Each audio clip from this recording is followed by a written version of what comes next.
మన మధ్యలోకి వచ్చాడు. దేవుడు మనకి తోడు. ఎలా తోడు? ఎలా తోడు? కుక్కంట అడవిలో సంచరిస్తూ ఉన్నాను. తను ఎవరన్నా సహవాసం చేయాలనుకుంది. అడవిలో తిరుగుతూ ఉంది.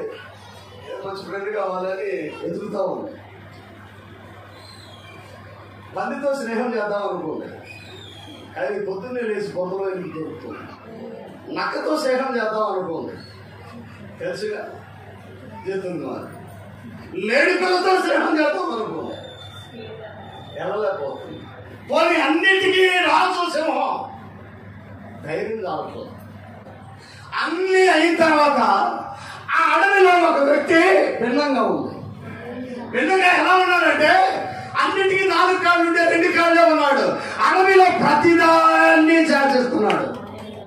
ఈ ఉదయకాలం దేవుని బిడ్డలారా, వాక్య ధ్యానం నిమిత్తమై మత్తయి సువార్త 1వ అధ్యాయము 22వ వచనం. ఇదిగో కన్యక గర్భవతి అయి కుమారుని కనును, ఆయనకు ఇమ్మానుయేలును పేరు పెట్టేదారు. దేవుని బిడ్డారా, ప్రవచన నెరవేర్పులో ఒక భాగమే ఈ యొక్క చదవబడిన వాక్యం. మరొకసారి చూడండి. అది ఇదిగో కన్యక గర్భవతి అయి కుమారుని కనును. చాలా జాగ్రత్తగా ప్రార్థనా పూర్వకంగా ఉండండి. చదవబడిన వాక్యము ఒక చరిత్ర, లేకపోతే దేవుని బిడ్డారా సృష్టికి విరుద్ధమైనది, దేవుని యొక్క నియమములకు విరుద్ధమైనది, దేవుని యొక్క ప్రణాళికలో అది లేనిది. ప్రియ దేవుని బిడ్డారా, అంతకు ముందు ఎప్పుడు ఎక్కడ ఇలాంటి సంఘటనలు చూడలేదు, వినలేదు. అలాగే ఈ యొక్క వైద్య శాస్త్రంలో ఇలాంటి పరిస్థితులు లేనే లేవు. అయితే దేవుని బిడ్డలారా, ఇక్కడ మాట్లాడుతున్న మాట, ఈ యొక్క ప్రవచన వాగ్దానం ఏంటంటే కన్యక గర్భవతి కుమారుని కనును, ఆయనకు ఇమ్మానుయేలును పేరు పెట్టబడును. ప్రియ దేవుని బిడ్డలారా, ఇమ్మానుయేలు అనే మాటకు దేవుడు మనకి తోడై ఉన్నాడు అని అర్థం. చాలా జాగ్రత్తగా గమనించండి. యెషయా గ్రంథంలో ఆ మాట కనబడతా ఉంటుంది. ఇమ్మానుయేలు అనే మాటకు దేవుడు మనకి తోడై ఉన్నాడు. ప్రియ దేవుని బిడ్డలారా, దేవుడు మానవునికి తోడేంటి? దేవుడు మానవునితో ఎలా సమానము కాగలడు? దేవుడు పరిశుద్ధుడు, మనుషుడు పాపి. దేవుడు పరలోకంలో ఉంటాడు, మనుషుడు భూమి మీద ఉంటాడు. దేవుడు తండ్రి చిత్తాన్ని నెరవేరుస్తాడు. మనుషుడు ఏ ఒక్క వాగ్దానాన్ని కూడా వారి జీవితంలో నెరవేర్చడం. మరి ఇలాంటి ఒక మనుషుని విషయంలో ఎందుకు ఈ మాట మాట్లాడుతున్నా? క్రీస్తుకు పూర్వం 700 సంవత్సరాల క్రితం యెషయా అనే ప్రవక్త ఏ ప్రవచనం అయితే రాశాడో ఆ ప్రవచన గ్రంథాన్ని వారు తీసుకొచ్చి చదివి ఇది నిజమని మాట్లాడుతూ ఉన్నారు. చూడండి, యెషయా గ్రంథం 7వ అధ్యాయము 14వ వచనం ఒకసారి చూడండి. కాబట్టి ప్రభు తానే ఒక చూసిన మీకు చూపించును, ఆలకించుడి. కన్యక గర్భవతి అయి కుమారుని కనును, అతనికి ఇమ్మానుయేలును పేరు పెట్టబడు. ప్రభు తానే ఒక సూచన చెప్తున్నాడు. అంటే దేవుని బిడ్డలారా, ఒక సూచన చెప్తున్నాడు. రాబోతున్న కాలంలో ఒక విడుదల కోసం మీరు ఎదురు చూస్తున్నారు. రాబోతున్న కాలంలో ఒక మెస్సయ్య కోసం మీరు ఎదురు చూస్తున్నారు. రాబోతున్న కాలంలో ఈ లోకంలోనికి విమోచన కావాలని, ఈ జాతిని విడిపించాలని, ఈ జాతి విమోచన కోసం మనము ఎదురు చూస్తున్న ఆ యొక్క మెస్సయ్య రాకడకు కాలము సమీపించింది. ప్రియ దేవుని బిడ్డలారా, అయితే యెషయా ప్రవక్తతో మాట్లాడుతున్నాడు. దేవుడు ఒక సూచన చూపిస్తున్నాడు. ఆ సూచన ఏంటంటే, ప్రియ దేవుని బిడ్డలారా, కన్యక గర్భవతి కుమారుని కనును, అతనికి ఇమ్మానుయేలును పేరు పెట్టబడను. ప్రియ దేవుని బిడ్డలారా, పుట్టినట్లో చూస్తే కింద చూడండి ఏముంటుందో, దేవుడు మనకి తోడై ఉన్నాడు. దేవుడు మనకి ఎలా తోడు? సొలొమోను మందిరాన్ని కట్టి దాన్ని ప్రతిష్ఠించి ప్రార్థన చేస్తాడు. ప్రార్థన చేసినప్పుడు దేవుని బిడ్డలారా, ఆయన అన్న మాట, ఆకాశము నా సింహాసనము, భూమి నా పాదపీఠము, నేను నీవు కట్టించిన మందిరములోనికి ఎలా రాగలను అని దేవుడు మాట్లాడతాడు. ఆకాశ మహాకాశములో పట్టజాలని దేవుడని ఆయనకి పేరుంది. అలాగే దేవుని బిడ్డలారా, ఆయన దేవుని బిడ్డ బిడ్డలారా ఎక్కడికి వచ్చాడంటే మోరియా పర్వతం పైన ఒక సామాన్యమైన గొర్రెల కాపరి అయిన మోషే దగ్గరికి మెస్సయ్య వచ్చిన వాడై ఉన్నాడు. మోషే దగ్గరికి వచ్చి మోషేతో మాట్లాడతాడు. మోషే, నేను నీకు తోడుగా ఉన్నాడు. దేవుని బిడ్డలారా ఒక కోరికను వ్యక్తపరిచాడు మోషే. ప్రభువా నేను వెలుగును చూస్తున్నాను, నేను అగ్నిని చూస్తున్నాను, నేను కాలుస్తున్న పొదను చూస్తున్నాను. నా కోరిక అది కాదు, నేను డైరెక్ట్ గా నిన్నే చూడాలి. నీ మూర్తిలో ఇచ్చిన ఒక స్పర్శను నేను చూడాలి.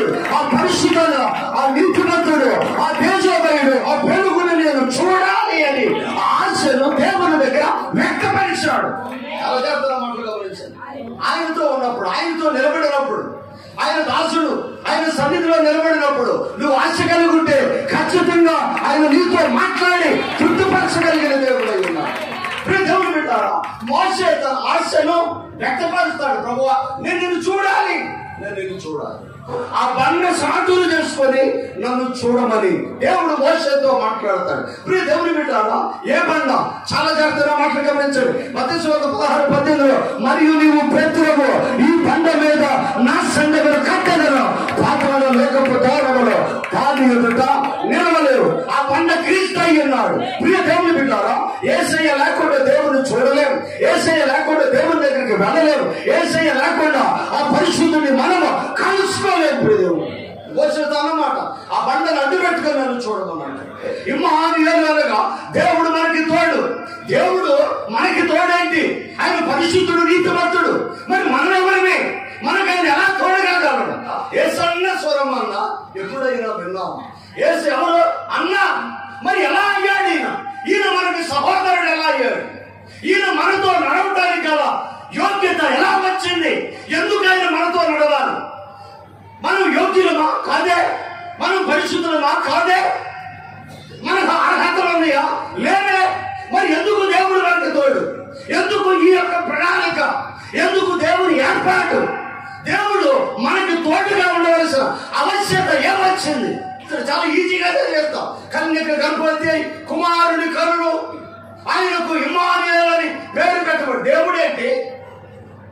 దేవుడేంటి మన మధ్యలోనికి రావడం ఏంటి? దేవుడేంటి మనతో నడవడం ఏంటి? అమ్మాయి మార్గంలో తన శిష్యులతో నడిచాడు యేసయ్య. అసమరుడు, బాహ్య శరీరకంగా ఏమాత్రం పరిశుద్ధత లేని పేతురు కాళ్ళని కడిగాడు యేసయ్య. ఆలోచనలో, మైండ్లో యేసుని అమ్ముకోవాలి అనే తలంపులు కలిగిన యూదా కాళ్ళు కడిగాడు యేసయ్య. భిన్నత్వ మనుషులు చూస్తే కానీ నమ్మను అనే తోమాను తన యొక్క శిష్యు బృందంలో ఆయన చేర్చుకున్నాడు. అనుముఖమైన వ్యక్తులు, అందాలంచిన వ్యక్తులు, పరిశుద్ధత లేని వారు, మాట మీద నిలబడిన వారు, దుడుగుతనం ఉన్న మనుషులు ఆయనతో ఉన్నారు. కానీ ఆయన మనకి ఎలా తోడవుతాడు?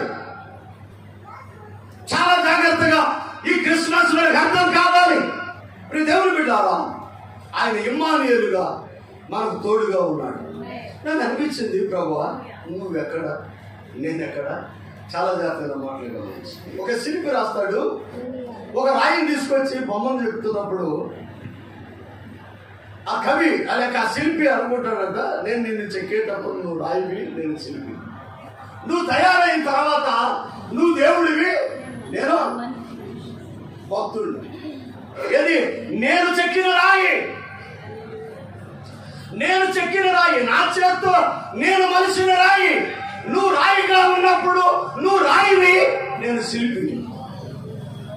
కానీ నువ్వు చెక్కబడిన తర్వాత నువ్వు దేవుడివి, నేను భక్తుడిని. కనీసం గర్భగుడిలో కూడా అడుగు పెట్టలేనంత అసభ్యుడిని అయిపోయాను. నా చేతితో చెక్కిన ఈ రాయిని నేను నా కళ్ళతో చూడలేని, ఎక్కడో అనంత దూరాన్ని చూసే పరిస్థితిలోనికి నేను వెనక్కి నెట్టివేయకూడదు. కానీ ఇక్కడ నేను నీకు తోడుగా ఉన్నాను. 10 ఆజ్ఞలను తీసుకోవడానికి మోషే సీనాయి పర్వతం మీదకి వెళ్తాడు. అసలు కండిషన్ ఎలా ఉంటుందంటే భయం వేస్తుందండి. మోషే రేపు నేను నిన్ను కలుసుకుంటాను. అయితే ఏంటి?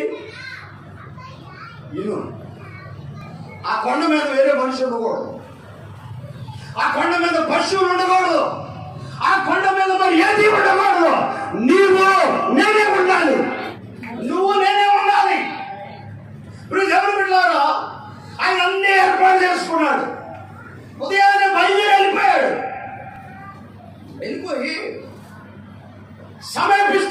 కొంచెం ఆగు, ఆగిపోయాడు. ఇది పరిశుద్ధ స్థలం. నీ చెప్పులు విడిచి ఇది పరిశుద్ధ స్థలము. నీ చెప్పులు విడిచి ఎదరకడిగి. నేను ఏమనుకుంటున్నానంటే చెప్పులు అంటే మన కాళ్ళు వేసుకుని భాగ్య సంబంధమైన చెప్పులు కాదని నేను అనుకుంటున్నాను.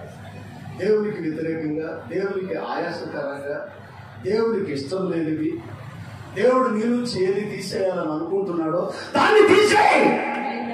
దేవుడిని నీవు కలుసుకోవాలి అంటే, దేవుడు నీకు ఇమానుయేలుగా నీతో, నీ బిడ్డలతో, నీ కుటుంబంతో రావాలి అంటే నీకు దేవునికి ఆయాసకరంగా ఉన్నమాటను వినవాలి. ముందుకు రా. అర్థమవుతున్నారు, అర్థమవుతున్నారు. విడవకుండా, విడిచిపెట్టకుండా దేవుడు నిన్ను దీవించాడు. కొంతమందికి బిడ్డ దేవుడు, కొంతమందికి భర్త దేవుడు, కొంతమందికి భార్య దేవుడు, కొంతమందికి యజమాని దేవుడు, కొంతమందికి డాక్టర్ దేవుడు, కొంతమందికి అప్పిచ్చేవాడు దేవుడు. మోషే నీ కాళ్ళకి చెప్పులు విడవాలి. ప్రభు మనతో మాట్లాడుతున్నాడు, నువ్వు విడువా, ముందుకు రా. ఆత్మీయ జీవితంలో నీ కుటుంబం ఉన్నత శిఖరాలు చేరుకోవాలి అంటే, ఆత్మీయ జీవితంలో నీవు అభివృద్ధి అవ్వాలి అంటే, ఆత్మీయ జీవితంలో వెళ్ళని లేని ఒక కృపను నీవు పొందుకోవాలి అంటే, ఆయనకు ఆయాసకరంగా ఉన్న వాటిని విడువ, ముందుకు రా. ఇది పరిశుద్ధ స్థలము. నీ చెప్పులు విడిచేసి రా. చదువుతుంటే రోమాలు అలా నిక్కర పొడుస్తాయి, రోమాలు అలాగే నిక్కర పొడుస్తాయి. ఇది పరిశుద్ధ స్థలం అన్నట్టే మోస నిర్గతపోయి సాష్టాంగ పడి చెప్పులు అక్కడ విడిచేసి ఎదరకు వస్తాడు. ఎదరకు వచ్చిన తర్వాత దేవుడు ఆయనతో 10 ఆజ్ఞలను ఇస్తాడు. ఇచ్చిన తర్వాత మోషే కిందకి దిగి వస్తాడు. కిందకి దిగి వచ్చినప్పుడు ఇశ్రాయేలు ప్రజలు మోషే ముఖాన్ని చూడలేకపోయారు. ఎందుకు? దేవుడు ఆయన చూడలేదు, స్వరాన్ని విన్నాడు, అగ్నిని చూశాడు, బండాన్ని సాటు చేసుకుని చూడమన్నాడు. ఎందుకు విన్నారా అంటే, ఆయన వెలుగును చూసి ఆయన ఇచ్చిన పదార్థాలను చేపని ఆ కొండ దిగి కిందకు వస్తే ఇశ్రాయేలు ప్రజలు మోషే ముఖాన్ని చూడలేకపోయారంట. ఆయన మాట్లాడుతున్నవాడు ఆ ప్రజలంటారు, ప్రభు మోషేతో అంటే, అయ్యా నీ ముఖాన్ని మేము చూడలేకపోతున్నాము, ఇదిగో గుడ్డతో నీ ముఖాన్ని కప్పుకో. దేవుడు మనకు చూడు. ఏమండి, రాత్రి చూసిన ఎలుగుని ఉదయం చెబుతుంటే నేను దర్శించలేకపోతే దేవుడు వచ్చి నిన్ను దర్శిస్తే ఉండగలవా? మనం చాలా జాగ్రత్తగా గమనించాలి. ఆయన ఇమానుయేలుగా మన మధ్యలోకి వచ్చాడు. దేవుడు మనకి తోడు. ఎలా తోడు? కుక్క అంట అడవిలో సంచరిస్తూ ఉన్నా, తను ఎవరైనా సహవాసం చేయాలనుకుంది. అడవిలో తిరుగుతూ ఉంది, మంచి ఫ్రెండ్ కావాలని మొత్తానికి చర్చింగ్లో ఉంది, ఎదుగుతూ ఉంది.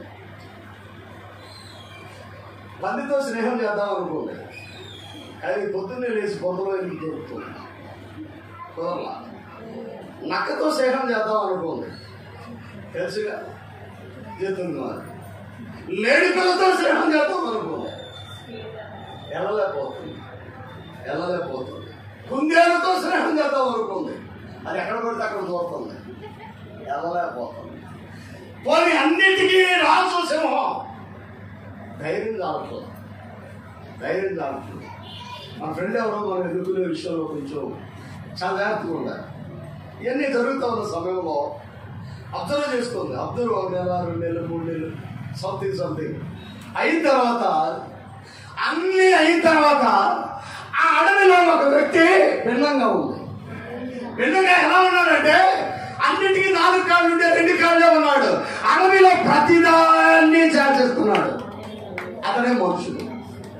ఆ అడవిలో దేని స్నేహం చేద్దామన్నా యోగ్యులు కనబడుతున్నా, ఒకే ఒక వ్యక్తి కనబడి, అది మనుషుడు. అప్పుడు ఆ కుక్క మనిషి దగ్గరికి వచ్చాయా, నీ స్నేహం చేయమంటావా అని అడిగింది. అడిగితే నువ్వు నాకే ఉపయోగం అని అంటే ఆమె హల్లెలూయా. ఈ మనుషుడు ఏది అడ్డం వచ్చినా కర్ర పట్టుకొని ఎదురెళ్తాడంట. ఏది అడ్డం వస్తా కర్ర పట్టుకొని ఎదురెళ్తాడంట. నువ్వు నిలబడు, నేను మరుగుతా. ఒక్క అన్నమాట ఏంటి, నువ్వు నిలబడు, నేను మరుగుతా. నువ్వు తోడుంటే చాలు, నువ్వు తోడుంటే చాలు, నేను మరుగుతా. నేను నీ సహాయంతో నేను బతికేస్తా అని మనుషులతో అన్నప్పుడు మనుషుడు ఒప్పుకున్నాడు. ఒప్పుకుంటే ఇప్పుడు దేవుని బిడ్డలారా, మనిషితో పడి ఊళ్ళోకి వచ్చేసింది కుక్క. ఎక్కడికి వచ్చేసింది? ఊళ్ళోకి వచ్చేసింది. ఊళ్ళోకి వచ్చండి, దీని స్థానం అండి మామూలుగా లేదు. కుక్క స్థానం మామూలుగా లేదు. క్రిస్టోఫర్ వాళ్ళ ఫ్రెండ్ విజయ్ అంటాడంట, అన్న ఆస్ట్రేలియాలో ఎవరైనా ఇంట్లో కుక్కని పుట్టినా బాగుంటుందన్నా. ఈ కుర్రోడ్ డ్రీమ్ ఏంటంటే ఎలాగైనా ఒక ఇంగ్లీష్ అమ్మాయిని చేసుకుని ఆ దేశంలో సెటిల్ అయిపోవాలి. అసలు దీని లగ్జరీ ఎలా ఉందంటే ఏసీ రూమ్. షోరూమ్కి వెళ్తే మేము ఆస్ట్రేలియాలో అటు ఇళ్ళు ఉన్నాయి, మనుషులు కూడా అలాంటి ఇళ్ళు ఉండవు. అక్కడ నేను చూస్తే అటు ఫుడ్, ఇల్లు, అటు లగ్జరీ చైర్స్, అవి ఇంట్లో పోవడానికి ఉయ్యాల. మీకు ఇటీవల కాలంలో ఫోన్లో కూడా చూసుంటారు. ఏమి చూశారు? ఓ దొరసారి ఇండియా వచ్చింది, అది అంతా ఉంది, రోడ్డు మీద ఒక్కొక్క గాయమైంది, దాన్ని చూసి కారు ఆపింది, దాని హాస్పిటల్కి తీసుకెళ్ళింది, దాన్ని కాలేజ్ ట్రీట్మెంట్ చేయించింది. తనకు ఒక ఆలోచన కలిగింది, ఈ కుక్కని ఎలాగైనా అమెరికా తీసుకెళ్ళాలని ఆలోచన కలిగి వెంటనే తన భర్తతో చెప్పింది. అతను ఇండియన్, భర్తతో చెప్తే ఓకే అన్నాడు. ఆవిడ ఒప్పించి ఏం చేసిందంటే ప్రభుత్వం దగ్గరికి వెళ్ళి కుక్కని తీసి, వీధి కుక్క అండి, వీధిలో ఎవరో ఒకటి కదా చెయ్యి ఇదిలిస్తే ఆ ఎంగిలి మెతుకులు తినే బతికే కుక్క దాని మీద దృష్టి ఎవరికి పడింది? ఓ దొరసానికి పడింది. కట్టించింది. ప్రభుత్వం దగ్గరికి వెళ్ళింది. తిరిగి వీసా కావాలమ్మా, లైసెన్స్ కావాలి, ఏది పాస్పోర్ట్ కావాలంటే ఆ ప్రయాణాన్ని వాయిదా వేసుకొని టికెట్లు క్యాన్సిల్ చేసుకొని దానికి పాస్పోర్ట్ తీసుకొని అక్కడి నుంచి వీసా వేయించుకొని ఆ కుక్కను తీసుకొని వెళ్తానికి రెడీ అయిపోయింది. దానికి అరగంట న్యూస్ అలవాడు. వీధి కుక్క విమాన జర్నీ ఫారెన్లో సెటిల్. చూసారా కుక్క పరిస్థితి ఎలా ఉందో చూసారా? ఆమె హల్లెలూయా. దేవుడు మనకు తోడు. ఈ మాట మర్చిపోబాకండి. దేవుడు మనకి ఎలా తోడవుతాడు? కుక్కకున్న ఒక పేరేంటి? విశ్వాసులకున్న పేరేంటి?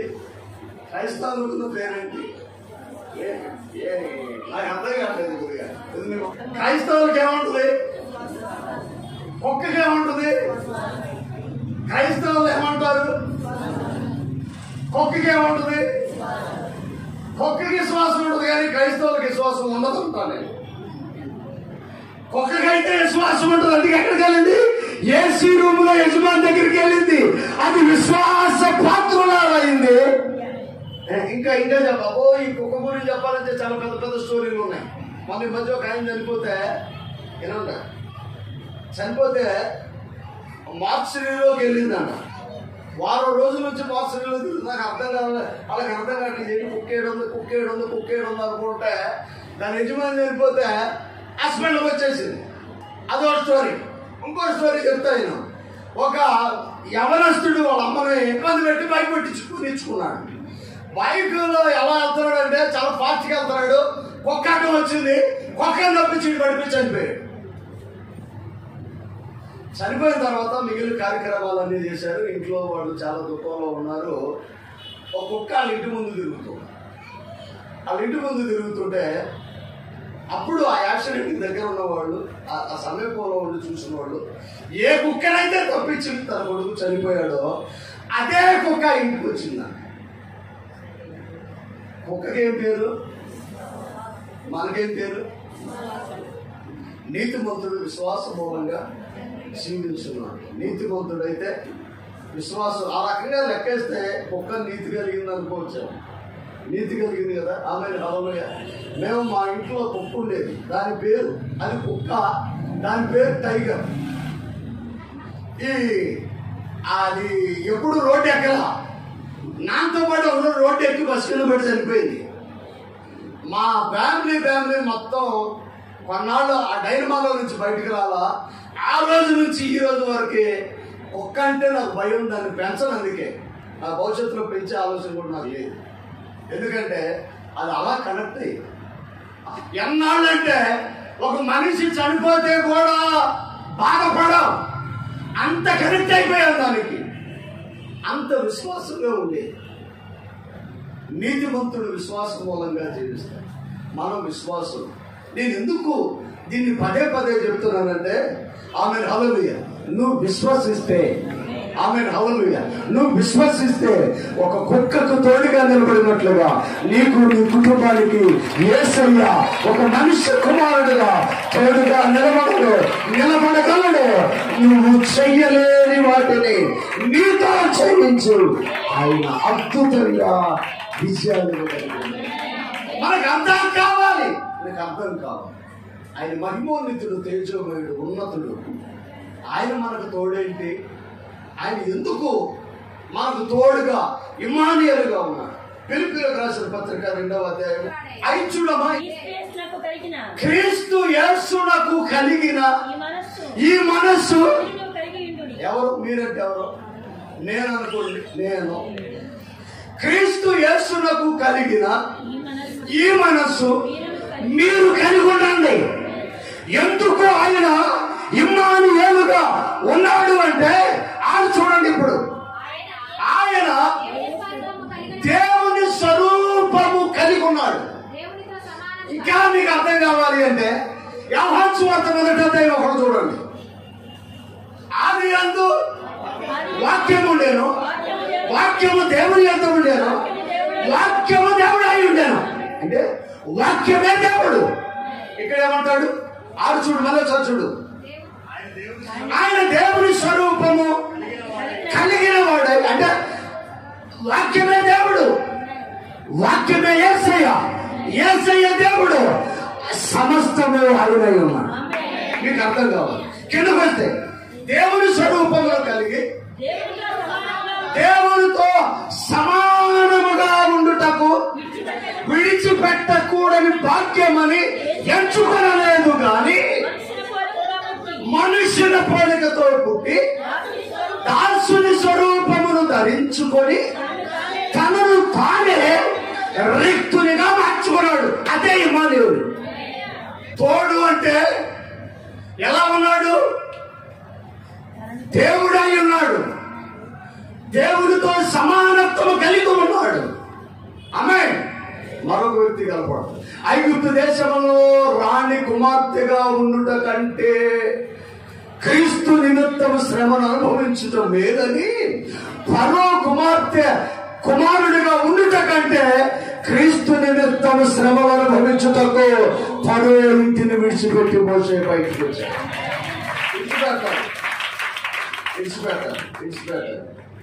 విడిచిపెట్టాలని తలంచిన ప్రతిసారి బాధ వేస్తుంది.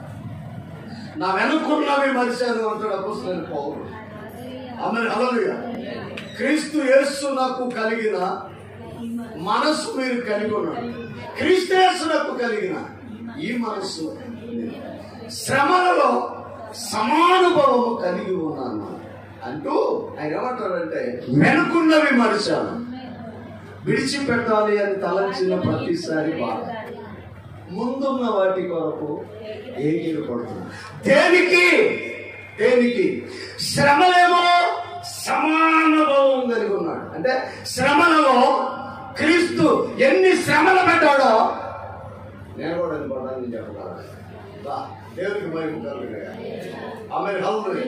ఇంకా ముందుకు వెళ్తున్నా. ఎందుకు పరిగెడుతున్నావు? ఎందుకు అనుకున్నవి మర్చావు? ఎందుకు ముందుకు వెళ్తున్నావు అని అంటే ఆయన అంటాడు, ఆయన పునరుద్ధానపు యొక్కకే పరిగెడుతున్నా. దేవుని బిడ్డారా, నాకెవరు లేదు, నాకేమీ లేదు, నా వల్ల కావట్లేదు అనుకో. యేసయ్య నీకు తోడుగా ఉన్నా, యేసయ్య నీకు తోడుగా ఉన్నా. ఏ శ్రమ నీకు వచ్చినా ఆయన ఇమ్మానుయేలుగా నీకు తోడుగా ఉండేవాడు. ఆకారమందు మనుషుడిగా ఉన్నాడు. ఎలా పుట్టాడు ఆయన? ఎలా పుట్టాడు? ఎందుకు పుట్టాలి మనుషుడిగా? ఎందుకు పుట్టాలి? దేవుడు తోడుగా పూర్వకాలమందు నానా విధములుగా మాట్లాడిన దేవుడు, తన ప్రవక్తల ద్వారా మాట్లాడిన దేవుడు, ఈ దినం అంతమందు ఆయన కుమారుడిగా మనతో మాట్లాడిన ఆ దేవుడు మనకు తోడుగా. ఇంకా కిందకు వస్తే మరణము పొందినట్లుగా, అనగా శిలువ మరణము పొందినట్లుగా విధేయత చూపాడు, తను తాను తగ్గించుకున్నాడు. అందుచేతనే పరలోకమందు వారిలో గాని, భూమి మీద ఉన్న వారిలో గాని, భూమి కిందున్న పాతాళంలో ఉన్న వారిలో గాని ప్రతి వారి మోకాలు యేసయ్య దగ్గర వందును. సఫలమవుతూనే ఉంటుంది. ఆయన మనకు తోడుగా ఉండాలి. ప్రియదేవుని బిడ్డ, ఆయన ఎలా పుట్టాలి? మనుషునిలాగా పుట్టాలి. ఒక తుఫాన్ 4-5 రోజుల నుంచి విపరీతమైన తుఫాన్ వస్తూ ఎడతెరిపి లేని వర్షం. ఒక ఇంటిలో ఉన్న యజమాని ఆరు బయట ఉన్న ఒక వేప చెట్టు మీద 3 రోజుల నుంచి ఒక కాకిని చూస్తున్నాడు. అతను జాబుకి వెళ్ళట్లేదు, ఇంట్లోనే ఉన్నాడు. 4 రోజుల నుంచి వర్షం పడుతుంది, ఆ కాకి అక్కడే ఉంది. దాన్ని అబ్జర్వ్ చేస్తున్నాడు, బయటికి వెళ్ళట్లేదు, ఆహారం తింటలేదు. 3 రోజులు అయిపోయింది, తను తింటున్నాడు, తను వండుకుంటున్నాడు, తను టీవీ చూస్తున్నాడు, తను సుఖంగా ఉంటున్నాడు, తనకి ఇల్లు ఉంది, తనకు బ్యాన్ ఉంది, సమస్తం ఉన్నాయి.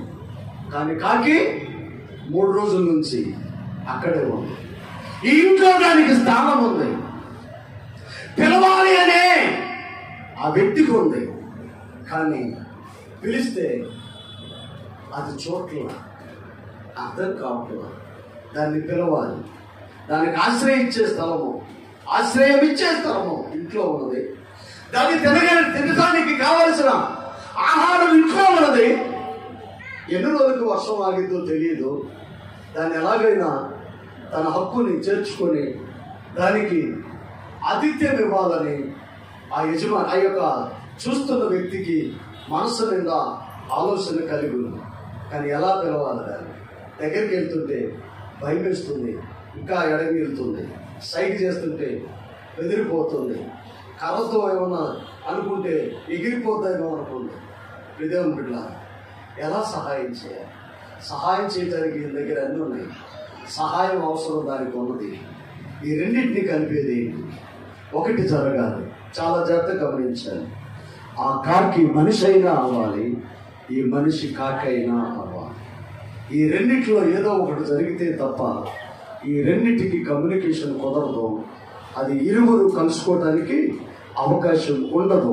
ఈ మనిషి కాకి అయినా అవ్వాలి, కాకి భాషలో పిలిచి లోపలికి చేర్చుకోవాలి, లేదా కాకి మనిషి అయినా అవ్వాలి, పేరు పెట్టి పిలిచి బయట లోపలికి చేర్చుకోవాలి. ఈ రెండిట్లో ఏదో ఒకటి జరగాలి. చెట్టు మీద మురుగుతున్న కాకి నీవైతే ఆ ఇంట్లో ఉన్న మనుషుడు దేవుడైనా. దేవుని బిడ్డ, నా మాటలు చాలా జాగ్రత్తగా గమనించాలి. కాకి తెలియదు తన మనిషిగా మారగలను, నాకు సహాయం వస్తుందని. కానీ మనిషికి తెలుసు తను కాకిగా మారితే తనకు నేను ఏదైనా చేయగలను. మనిషి కాకిగా మారి దాన్ని లోపలికి తీసుకొచ్చు. నీ అవసరం ఏదో దేవుడికి తెలుసు, నీకేది కావాలో దేవుడికి తెలుసు. నువ్వు ఎక్కడెక్కడో తిరుగుతున్నావు, ఏవేవో ప్రయత్నాలు చేస్తున్నావు, దీని ద్వారా సహాయం అనుకుంటున్నావు. కానీ దేవుడికి తెలుసు నీ అవసరం ఏంటో. ఆయన పిలిస్తే నీకు అర్థం కాదు, ఆయన దగ్గరికి వస్తే నువ్వు భయపడిపోతున్నావు. ఆయన కృపని కాదన్నా. అందుకని ఆయన తనను తాను వ్యక్తులుగా మార్చుకొని మనవలే రక్త మాంసాలతో కన్య మరియ ద్వారా ఈ లోకానికి వచ్చాడు. ఆమేన్. ఇప్పుడు దేవుడు మనిషి అయ్యాడు. దేవుని బిడ్డ, నా యేసయ్య ఎంత గొప్ప దేవుడు అంటే, యెరూషలేములో పండగ జరుగుతుంటే, యెరూషలేము ప్రజలంతా పండగకి వెళ్తుంటే యేసయ్య 10 మంది కుష్ఠరోగుల దగ్గరికి వెళ్ళిన వాడు. ఆమె మానవాళికి పండగ ముఖ్యం, యేసయ్యకి నీవు ముఖ్యం. నీవు ముఖ్యం. ఆయన పండుగ చేసుకునేవాడు కాదు, పండగ ఎవరు చేసుకోలేదో వాళ్ళతో ఉండేవాడు యేసయ్య. దేవుడు, నువ్వు గాయపడ్డావు, నలిగిపోయావు, నిరాశలో ఉన్నావు, విశ్వాసంలో పరిపూర్ణంగా ఉండలేకపోతున్నావు. అందుకే దేవుడు అగ్ని అయి ఉన్న దేవుడు, వెలుగై ఉన్నది దేవుడు, ఆకాశంలో ఉన్న దేవుడు రిక్తులుగా మార్చుకోలేదు. మన దగ్గరికి వచ్చాడు. ఇమ్మానుయేలు నేను నీకు తోడు. నా తోడు ఎవరు లేరు, నాకెవరు లేరు, మేము అంటున్నాం, మమ్మల్ని ఎవరు పట్టించుకోవట్లేదు, మమ్మల్ని ఎవరు గౌరవించట్లేదు అవ్వచ్చు. కానీ నిన్నుగా చూసిన వాడు యేసయ్య. ఆయన నీకు తోడై ఉన్నాడు. దేవునికి విశ్వాసంతో నిలబడు. మనుషులు ప్రేమించాల్సి వస్తే నీ అవుట్లుక్ చూస్తారు, మనుషులు ప్రేమించాల్సి వస్తే నీ బ్యాంక్ బ్యాలెన్స్ చూస్తారు, మనుషులు ప్రేమించాల్సి వస్తే నీ పార్కింగ్ ప్లేస్లో వెహికల్స్ చూస్తారు, మనుషులు ప్రేమించాల్సి వస్తే నీ ఆర్థిక స్థితిని చూస్తారు. కానీ నా యేసయ్య ప్రేమించాల్సి వస్తే నువ్వు ఏమీ లేకపోయినా నేను ప్రేమించేవాడు. అందుకని ఆయన మనకు తోడై. ఆమేన్. నాకు తోడుగా యేసయ్య ఉన్నాడు. చెప్పండి, నాకు తోడుగా. గట్టిగా చెప్పవచ్చు, నాకు తోడుగా యేసయ్య, నాకు తోడుగా యేసయ్య. నీకెవరూ లేదని ఈ రోజు నుంచి అనుకోవాలి. నీ తోడు యేసయ్య. ఇమ్మానుయేలైన దేవుడు మనకి తోడుగా ఉంది. భయపడవద్దు. శ్రమ, వేదన, సమస్యలు, రోగము, బలహీనత ఏదైనా కావచ్చు, నీకు తోడు ఒక ఆయన ఉన్నాడు. ఆయన యేసయ్య. ఆయన ఉంటే అన్నీ సర్దుకుంటాయి. విజయాన్ని దేవుడు నీకు ఇస్తాడు. తలవంచండి. ప్రార్థన. నమ్మకమైన దేవ, పరిశుద్ధుడా, ప్రేమ కనికరం కలిగిన దేవ, స్తోత్రం. ఈ ఉదయకాలం ఇక్కడ ఉన్న ప్రతి బిడ్డను నీ చేతిగా పూజిస్తున్నా ప్రభువా. వారు ఒంటరి కాదు, వారితో నీవు ఇమ్మానుయేలుగా ఉన్నావని మాతో మీరు మాట్లాడారు. ఇక్కడ ఉన్న ప్రతి బిడ్డను నీవు దర్శించాలి. శ్రమలలో, నిరాశలో, దుఃఖములో, వేదనలో, రోగములో, సమస్యలో, ఒంటరితనంలో నీవు తోడుగా ఉన్నది యేసయ్య. ప్రతి బిడ్డకు నీవు ఇమ్మానుయేలుగా ఉన్నావు. పేరు పేరున దీవించున్నావు. సమస్త ఘనత, మహిమ, ప్రభావములు నీకు ఆరోపించుకుంటూ యేసు శ్రేష్ఠ నామమును అడిగి వేడుకొనుచున్నాము తండ్రి. ఆమేన్. ఆమేన్.